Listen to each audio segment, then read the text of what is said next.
Olá a todos! Hoje a gente vai falar então nesse vídeo sobre equilíbrio ácido-base e suas regulações, tanto respiratória quanto renal. Eu já falei então que os rins secretam próton e reabsorvem bicarbonato como forma de ajustar o pH dos líquidos extracelulares. Mas como é que isso é feito? Nos epitélios do túbulo proximal e do ramo ascendente espesso da alça de Eng, isso é feito através de um mecanismo que envolve um trocador sódio-próton e anidrase carbônica. Nesses trechos, a secreção de próton é obrigatoriamente acoplada à reabsorção de bicarbonato. Então, acompanhando aqui na figura, a gente pode ver que o CO2 ele se difunde para o interior da célula, ou então ele é formado no metabolismo da própria célula epitelial, e no citoplasma, graças à ação da anidrase carbônica, ele vai se combinar com a água, formando ácido carbônico. Essa reação ela acontece naturalmente, mas na ausência da enzima ela é lenta demais para que isso seja relevante. Então, o ácido carbônico ele se dissocia em bicarbonato e próton, que é secretado pelo trocador sódio-próton na membrana luminal, que vai transportar H+ em troca de sódio, usando o gradiente eletroquímico de sódio que é gerado pela bomba de sódio-potássio TPase basolateral. Na luz tubular, então, o H+ ele vai ser titulado pelo bicarbonato filtrado, gerando ácido carbônico, que se dissocia em CO2 e água. Lembrando que aqui, na luz tubular, não tem anidrase carbônica. O CO2 então vai se dissociar para o interior da célula, onde graças à anidrase carbônica vai dar de novo origem a bicarbonato e H+, e reiniciando o ciclo. O bicarbonato ele é transportado através da membrana basolateral a favor do gradiente, e o resultado efetivo então é um íon bicarbonato reabsorvido para cada próton secretado. Nas células intercalares alfa dos túbulos distais e do ducto coletor é encontrado um mecanismo diferente para a secreção de próton. Enquanto no néfron proximal a secreção acontece por um mecanismo de transporte ativo secundário, aqui ela vai se dar através de transporte ativo primário.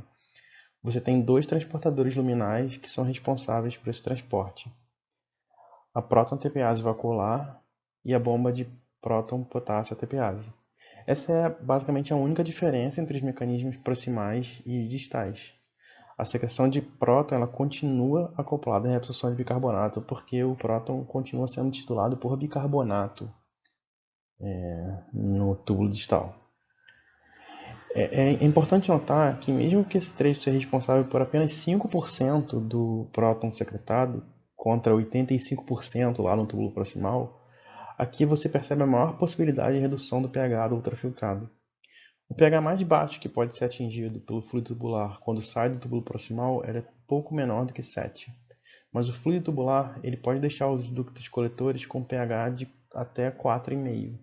Isso acontece porque nesse trecho você tem uma reabsorção de água desacompanhada de soluto muito grande, o que concentra o fluido tubular e aumenta a concentração de próton na luz. Eu tinha mencionado que uma das estratégias renais para controle do pH em situações de acidose era a síntese de bicarbonato novo. E como é que isso acontece? Os mecanismos envolvidos são exatamente os mesmos que já foram descritos, com uma única diferença. Nesse caso, o bicarbonato já foi total ou quase que totalmente reabsorvido. E o H+ secretado ele passa a ser titulado por outros tampões que não o bicarbonato, como o fosfato, no caso da figura esquerda, ou amônia, na figura da direita. O fosfato ele é eliminado como sal de sódio e a amônia forma um íon amônio, que é eliminado na urina. Esse mecanismo tem a função adicional de eliminar a amônia, que é bastante tóxica e provém do metabolismo de aminoácidos no fígado. Essa tabela ela mostra os fatores responsáveis por estimular o aumento ou a redução de secreção renal de próton e a reabsorção de bicarbonato. Os principais fatores são a pressão de CO2, pressão parcial de CO2 e a concentração plasmática de H+. Mas é interessante perceber que alguns desses fatores não estão diretamente ligados à regulação de pH. Por exemplo, a secreção de próton no túbulo proximal está acoplada à reabsorção de sódio, como todos os mecanismos de transporte proximais, na verdade. Então, fatores que afetam a reabsorção de sódio também podem afetar a secreção de próton. Um exemplo importante disso são os níveis de angiotensina 2. E finalmente a gente chega na parte de distúrbios ácido-base. Essa tabela ela vai resumir as principais características ligadas a acidoses e alcaloses de origem respiratória ou metabólica. Na acidose respiratória, a gente pode observar a causa primária no aumento da pressão parcial de CO2 e também vai visualizar o aumento da concentração plasmática de H+, que é o que vai efetivamente caracterizar a acidose. Mas também é possível observar a elevada concentração de bicarbonato, que na verdade é fruto da compensação renal. De modo análogo, é possível ver, por exemplo, no caso de alcalose metabólica, o evento primário, que é a redução da concentração plasmática de bicarbonato, acompanhada da redução da concentração de H+, e a resposta compensatória na forma de elevação da pressão parcial de gás carbônico. E a gente pode ver o resto dos distúrbios na tabela que se comportam de maneira similar. Como a gente pôde ver na tabela anterior, os distúrbios eles podem ser classificados quanto à alteração no pH, como acidose ou alcalose, ou quanto à causa primária e metabólico-respiratória. No caso da acidose respiratória, a causa primária é o aumento da pressão parcial de CO2 provocada pela redução da ventilação alveolar. As principais causas são condições que afetam a função pulmonar, como por exemplo enfisema, pneumonia ou qualquer obstrução das vias aéreas. A compensação ela é feita em um primeiro momento através dos sistemas tampão corporais e eventualmente através de via renal, mas a compensação renal ela é mais lenta e ela costuma demorar alguns dias então. A alcalose respiratória ela tem a redução da pressão parcial de CO2 como a causa primária. Isso raramente ocorre por condições patológicas, mas isso pode ser provocada por alguns distúrbios psicológicos graves, como a agorafobia, que pode causar hiperventilação severa. Mas isso também pode ser provocado por uma condição perfeitamente normal, que é a simples elevação da altitude. Quando você vai para um lugar de altitude mais alta que o nível do mar, o ar é mais rarefeito e com isso a respiração é estimulada e você tem maior eliminação de CO2.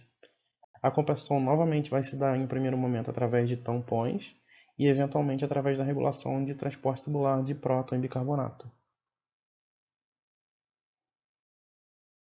Em caso de acidose metabólica, a causa primária está ligada à redução da concentração plasmática de bicarbonato, que pode ser provocada por diversas causas, como a acidose tubular renal, que está relacionada a defeitos no transporte tubular de bicarbonato de próton ou dos dois, diabetes mellitus mal controlada por conta da formação de corpos cetônicos em excesso, ou insuficiência renal crônica. Mas a causa mais comum, na verdade, é uma coisa simples, que é a diarreia severa, porque você tem uma grande perda de bicarbonato nas fezes. A compensação aqui, além dos tampões corporais, tem base respiratória. Na alcalose metabólica, a causa primária é a elevação do bicarbonato plasmático. E as principais causas são uso excessivo de diuréticos, hiperaldosteronismo e vômito. E como no quadro anterior, a compensação mais importante é a respiratória. Esse fluxograma ele resume as causas primárias e os mecanismos compensatórios para cada distúrbio ácido-base. Então você pode dividir os distúrbios em alcaloses e acidoses, dependendo do efeito no pH arterial, e em metabólicos e respiratórios se a causa primária estiver ligada ou à pressão parcial de CO2 ou à concentração de bicarbonato. E quanto à resposta compensatória, ela é sempre respiratória para distúrbios metabólicos e renal para distúrbios respiratórios. E eu falei muito de compensação, mas quando a gente fala de tratamento, na verdade o tratamento está ligado à causa do distúrbio, não necessariamente só a correção do pH. E com isso a gente chega ao fim da nossa discussão sobre equilíbrio ácido-base.